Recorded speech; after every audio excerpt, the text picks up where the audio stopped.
Hi guys, how are you? So today, as you saw, we had a very great news that from December 9th, 2021, Kentucky Consular Center will no longer require winners of diversity visa lottery to submit the documents. Rather, the process will be you apply, you win the DV lottery, you fill the form DS-260, which is immigrant visa form. From that moment, you are waiting to be scheduled for the interview. So if Kentucky Consular Center doesn't require the documents will be required when you go to the visa interview. I've already made some of the videos that what are the documents which are required by Kentucky Consular Center and what are the documents which are required by the U.S. Embassy when you go for the interview. But according to now, the steps are very clear that you'll be going to process direct with the U.S. Embassy. So for that particular case, what they say, the U.S. law will be requiring the immigrant visa applicants to provide the eligibility documents and to prove that they are who they are to establish the eligibility for that type of visa when they go to the visa interview. So in this video, I'm going to provide the list of documents which now are required by the consular on the day of the interview. So if you are the DV lottery winner at the moment, listen to me very careful. But even if you're not the DV lottery winner, you applied for the DV 2023 or you are planning to apply in the future, you need to know what I'm going to talk about on the list of the documents which are required by winners to prepare, winners to have on the day of the interview. And I will be able to explain what happens if you miss some of those documents. Welcome everyone, this is EPM. Excited, obviously. Don't forget to subscribe to my YouTube channel if you haven't done so. But apart from that, let's go. Click the notification bell to get the notification. Click the like button, all those crazy stuff. Let's go. So, obviously, if you are the DV lottery winner, on the day you check the results, you find out you are the winner, you will see the PDF letter. The PDF letter that you have won the DV lottery, that is called the first notification letter. That's the first notification letter. The next step after that, you are supposed to fill the visa form. There is immigrant visa form and non-immigrant visa form. The DV lottery winner is going to fill the immigrant visa form DS-260. So you fill the visa form. Once you finish filling the visa form, you have to prepare the following documents. And despite the fact that Kentucky Consular Center will no longer request for the documents, it doesn't mean that because you have won, you fill the visa form DS-260, you are going to be scheduled for the interview. No. They will still wait for visa bulletin to display the cutoff numbers or case numbers. If you are in that category, then they will schedule you for the visa interview. This process is not new process. Up to the DV 2018, that was the process. That there is no sending the documents to Kentucky Consular Center. You win, you fill the DS-260, you wait for the interview. That's how it was. DV 2019, they changed that one. For the people who applied in 2017, came 2019, that was when it was changed. DV 2020, 2021, that have been in the requirements. So we are going back to what it used to be. So these are the following documents you need to have. And I'll be able to make sure that you have these documents. Document number 1 is your passport. Document number 1, passport. And remember, it is a requirement. Instruction number 7 on the DV lottery application, you must have the passport. So if your passport has expired, you need to have a new passport. If your passport is stolen, you need to have a police information and the new passport. So when you go to the visa interview, you have to say, the passport I used to apply was stolen. This is the police information, and this is my new passport. If you use a temporary passport, whether it's still valid or expired, you need to go with the temporary passport and the brand new passport. The U.S. Embassy will never provide a visa to any person for whatever type of visa if your passport is not valid for at least 6 months before expiration of that passport, regardless of the age of the owner of that particular passport. Document number 2, birth certificates. You need to have birth certificates. Obviously, the name of the birth certificate must match the names of the passport. If you change the name, you need to provide the information, legal information, that you change the name. The evidence must be from the courts, from whatever. You need to bring the names. If you use your married name, if you added the name, you removed the one name, all these kind of things. If you change the name, that kind of things. You need to have affidavit. Maybe let's say your name, for instance, my birth certificate, or they used to have, maybe they made one spelling mistake, and my passport has a different spelling. You need to have affidavit from the lawyer to show those are the kind of change which they are there. So the document number 2 is the birth certificate you need to have. Document number 3, for those people who are married, you need to have a marriage certificate. And the marriage certificate must be a legal marriage certificate. Marriage certificate, don't bring the marriage certificate, I'm married traditional, so you come with the letter from your chief. No, they don't care about that. Remember, we operate under the U.S. law. So U.S. will only accept the document from your government. There are countries, for instance, in Tanzania, the marriage certificate you are given by the church originally comes from the government. So that is correct. If you get it from the mosque, it's still from the government. But it has to come from the government. That's what they want. So, obviously, you need to prove also the termination of marriage. So if the termination of marriage, there is a divorce, you have that one, come with the documents to prove all those kind of things. Spouse death certificate, final divorce, you need to have all those kind of marriage annulment, all those kind of things you need to have to prove that kind of things. Then, that is the document number 3. Document number 4, because you are going to the visa interview, you need to have a photograph. This photograph is not the same one you used to apply for the DV lottery. This you have to go to the studio, take a professional photograph, because that photograph is the one is going to be on your visa stamp. They're going to put on your visa. If you do not know, your visa will have also your photo on the actual visa. So you need to go with a printed photo, and that printed photo, they have specific requirement dimensions of 5 centimeters times 5 centimeter. Obviously, they must be taken within the last 6 months. White background, no wearing glasses, all the other. So that you do before you go to the interview. That is item number 4. Item number 5, you need to have the police clearance or police certificate. If you are 16 years old and above, so if I'm married and I have a child, the child, if he's 16, will also be required to have police clearance for the countries you have lived in for more than 6 months in a row. If you go to any country, you didn't live for 6 months, don't ask him, I stayed there for 5 months. No. If you go to a country 10 years ago, you still be required to submit the police clearance, even if you were 20 years ago. What if we committed a crime back then? U.S. government will never take unnecessary risk. So unless otherwise it is indicated in the website that that country doesn't provide police clearance, yes, but you must have police clearance. If you are no longer in that country, you can get it through online. There are processes to contact to the embassy of that particular country.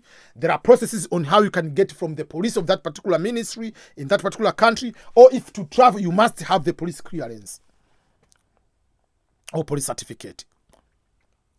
Then, the biggest part of eligibility is education and or work experience.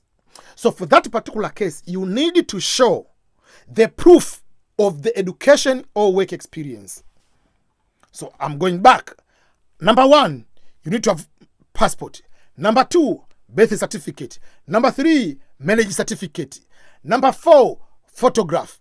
Number 5, police clearance. Number 6, evidence of education and or work experience. This is the biggest part of it.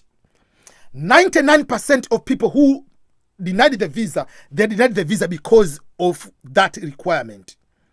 So the evidence of education, it means if you have a degree, show the proof you have a degree.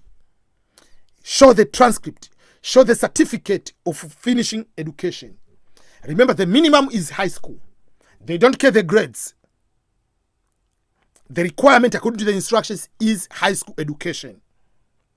So if your school was burned by the fire, if you lost your certificate, go to get the police, find a way to get that one.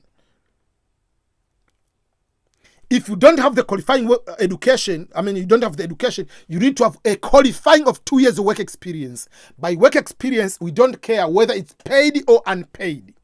But remember, the work experience, not every work experience is qualifying. You have to go to the online website, which is the ONET online under the Department of Labor. You'll be able to see on the database which work experience will have what we call the code of 7.0 and above, the range. Because those are the work experience which will be able to qualify for that. And obviously some of those require some training or work experience prior to get that kind of job. So when you are going to fill work experience, you don't have education, you use only work experience, you must make sure that before you start putting, I work at McDonald's, I work on this one, make sure you have a correct code and the title as reflecting on the ONET online database of the Department of Labor. Again, work experience can be paid or unpaid. That is something you need to know. So, apart from that, that's to say that many people, they are going to do that way. Again, document number 7. If you have ever been in court, you have been convicted on any crime, so you need to show the court records and the prison records. If you have never, it's okay. Again, if you have served in the military, I'm not talking about just go to the mandatory training, just 1 month, where you have been active duty in your own military. You need to have the military record. Why is that? Because in a normal way, if you are in the military, they have court martial. So the court documentation, if you committed a crime in the military, will be on the military record, will not be on the normal crime or criminal record in the normal way. So that's why they needed to have a military records. Then, document number 9.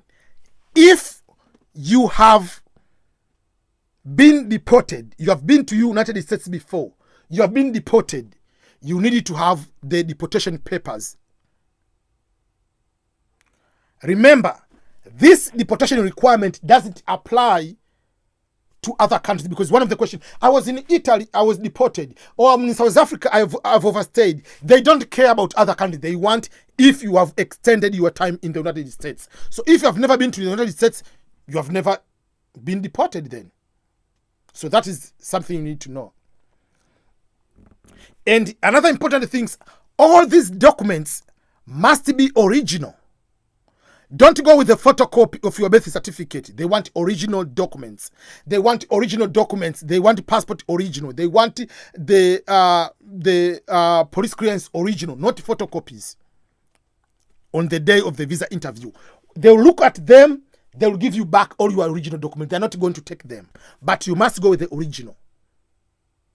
If there's no original, you need to have explanation, even from certification from the lawyer. Then all these documents must be in English language. If they're not in English, they must be accompanied by certified notary English translation. Document number 9, or whatever, number 9, 10, you need to have the medical results And remember, I've already made a video about medical check. In order to do the medical is done after having the visa interview schedule. You will be scheduled for the interview. After having scheduled for the interview, between the date you receive the second notification letter, which is the interview scheduled date, on the day of the interview, you have at least 6 weeks. So once you receive that notification is when you are going to do the medical.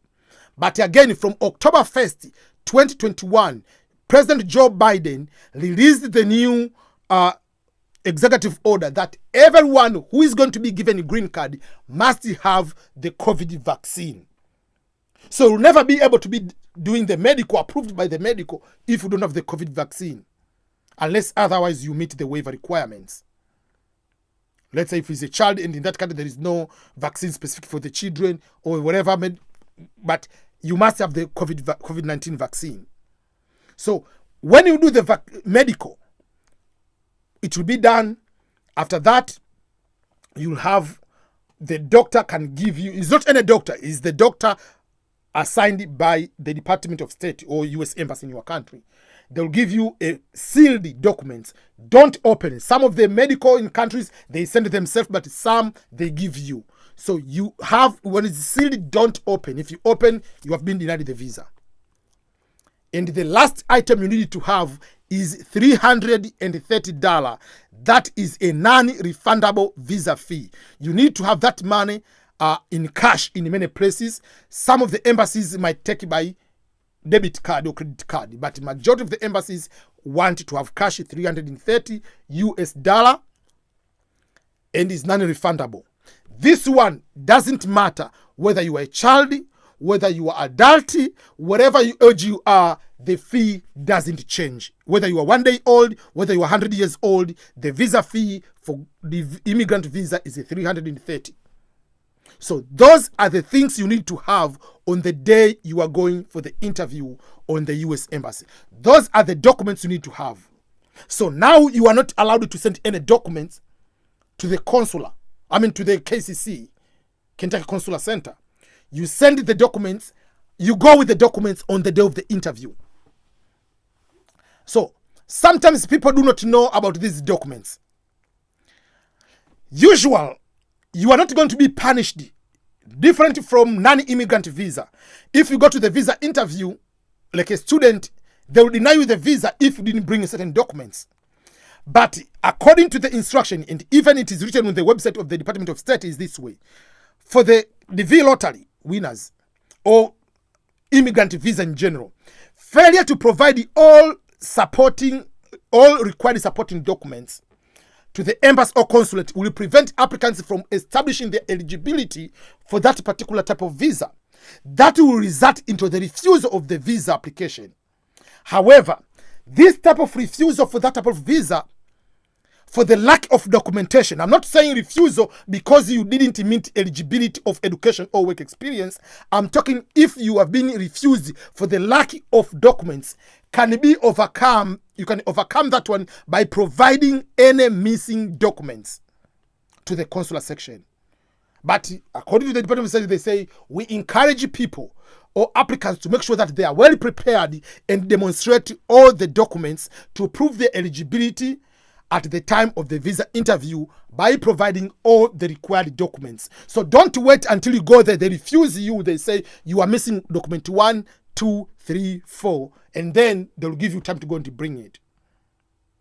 So remember, on top of that, there is no affidavit of support as a requirement when you are going to apply for that one. It's not required. But some of the embassies might require. If the embassy requires, don't volunteer until they tell you to submit. But out of that, those are the things you need to know, that now the process has been changing, that there is no requirement for the vice visa lottery winners from DV 2022 forward, though they say they are going to do as a pilot, but I believe it will continue this way. That is how it is. And by the way, this is my new microphone, so I'm talking on the new microphone. So if I turn it off, boom, it goes off. I turn, boom, its own. So that is how I roll nowadays. I'm finding different ways on how to improve myself. So support me by subscribing, support me by sharing this video to other people. So this is EBM, everyone. Again, thank you for being a very good supporter of my YouTube channel. Thank you for being with EBM Scholars for all this time. Until next time, this is EBM from Belton, Missouri, United States of America. Until next time, goodbye, everyone.